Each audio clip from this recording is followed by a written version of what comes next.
invest in power. የትኛውን ሐውልት ልንቀል የትኛውን ልትከል የሚለው ፈቃድ ያስ የኦሮሞ ህዝብ በመሬቱ ላይ ስለሚነቅለውም ሆነ ስለሚተክለው ሐውልት የጎረቤቶቹን ፈቃድ መጠየቅ የለበትም ብዬ ነው ማለት ማንንም ከሚኒሊክ ወንጀል ጋር ለምን ራሳቸው እንደሚያጣብቁ አይገባኝም ለአንድ ሀገር አንድ ወገን ብቻ ከተቆረቆረ አንድ ችግር አለ ማለት ነው የሚዛን መዛባት የሚል ኦሮሞ ዋና ገጸ ባህሪ ሆኖ አያውቅም በኢትዮጵያ ታሪክ ውስጥ ሁሉ ጊዜ መጥፎ ገጸ ባህሪ ነው የሚሰጣቸው እንደ ጫላጮ በጨበጠ እንደ የቡልቻ ልብ የመሳሰሉ ታሪኮች ውስጥ ወይ ዘበኛ ወይ የቤት ሰራተኛ ጫላ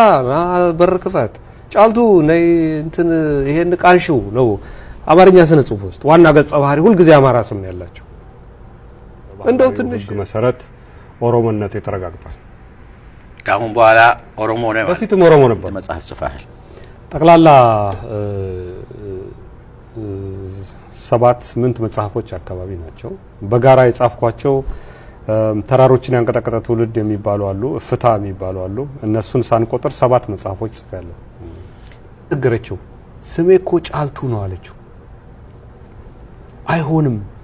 ለንዳንቺ ያለ ቆንጆ ሴት ጫልቱ የሚል ጫልቱ ቶሎሳ ነው ስሙ አስተዋውሳለሁ ጫልቱ ቶሎሳ አይሆንም ስለተባለ ነው ሉሊት ታደሰ የተባልኩት ብላ አበራ ወርቁ ነገረችው በጣም ነው የተገረምኩት እኔ ያቺን የመሰለች ቆንጆ ከፍተኛ ሚስጥር አላት ያ ሚስጥር ምንድነው ማንነቷ እንድትደብቅ መገደዷ ነበር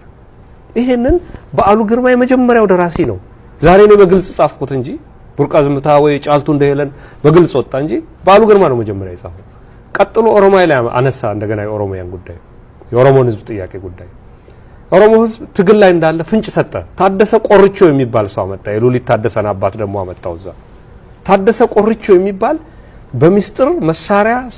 ሲያመላልስ ይዘረገፍበትና ኃይለ ማርያም ያየዋል ማለት ነው የኦሮሞ ሰዎች ትግል ላይ እንዳሉ እንደገና ፍንጭ ይሰጠን ነበር በአሉ ግርማ በጣም አርቆ ተመልካች ነበር ጸጋዬ ገብረመድህን እንደዛ ነው